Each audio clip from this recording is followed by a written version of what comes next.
আসসালামু আলাইকুম। আজকে আপনাদেরকে দেখাবো কিভাবে আপনারা একটি টোন কিপার ওয়ালেট থেকে অন্য আরেকটি টোন কিপার ওয়ালেটে টোন ট্রান্সফার করবেন। তো আপনারা দেখতে পাচ্ছেন আমার এখানে কিন্তু 0.8 টোন কয়েন রয়েছে।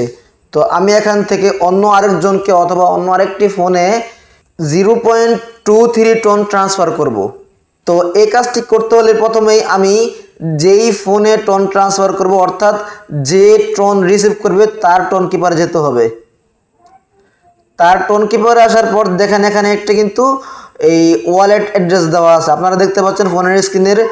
আপনারা নিশ্চয়ই স্ক্রিনের বাম পাশের ফোনটি লক্ষ্য করতেছেন যে এই ফোনে কিন্তু এই ট্রান্সফার করে নিয়ে আসবো টোন কয়েন, অর্থাৎ এই ফোনে টোন রিসিভ করবে। তো যেই ফোনে টোন রিসিভ করবে আপনারা কি করবেন, সেই ফোনের টোনের যেই অ্যাড্রেসটি আছে সেই অ্যাড্রেসটি কপি করবেন। দেখেন এখানে কিন্তু টোন অ্যাড্রেস দেওয়া আছে, এখানে ক্লিক করলে কপি হয়ে যাবে। কপি করে নিলাম। কপি করার পর আমি যেই ফোন থেকে নেব সেই ফোনে সেন্ড করব এই কোডটি অথবা এই অ্যাড্রেসটি। তো এটা সেন্ড করে দিলাম। সেন্ড করে দেওয়ার পর যে ব্যক্তি আপনাকে টোন দেবে অর্থাৎ যে সেন্ডার, যে টোন সেন্ড করবে আপনাকে, সে এই কোডটি কপি করবে। তো আমি কপি করে নিলাম। তো এই কোডটি কপি করার পর আবার চলে যাব আমার টোন অ্যাকাউন্টে বা টোন কিপার অ্যাপসে। টোনে আসার পর আমি যেহেতু সেন্ড করব তাই আমি এখান থেকে সেন্ডে ক্লিক করে দেব। সেন্ডে ক্লিক করার পর এখানে যে অ্যাড্রেসটি কপি করেছিলাম বা আপনারা যে অ্যাড্রেসটি কপি করবেন সেই অ্যাড্রেসটি এখানে পেস্ট করে দেবেন। তারপর এখান থেকে কন্টিনিউ ক্লিক করে দেবেন।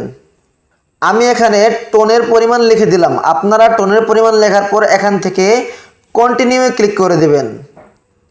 এখন দেখেন আমি যদি 0.23 টোন ট্রান্সফার করি তাহলে কিন্তু আমার এখানে 0.002 টোন ফি হিসেবে কেটে নেবে। তো আমি এখন ট্রান্সফার করব এবং এখান থেকে কনফার্ম করে দিব। তো কনফার্ম করার জন্য এখান থেকে কনফার্ম অ্যান্ড সেন্ড লেখায় ক্লিক করে দিতে হবে। তো আমি ক্লিক করে দিলাম। তো আমার টোন কিপার অ্যাকাউন্টে ফিঙ্গারপ্রিন্ট সেট আপ করে থাকায় আমি এখান থেকে ফিঙ্গারপ্রিন্টটি দিয়ে দেব।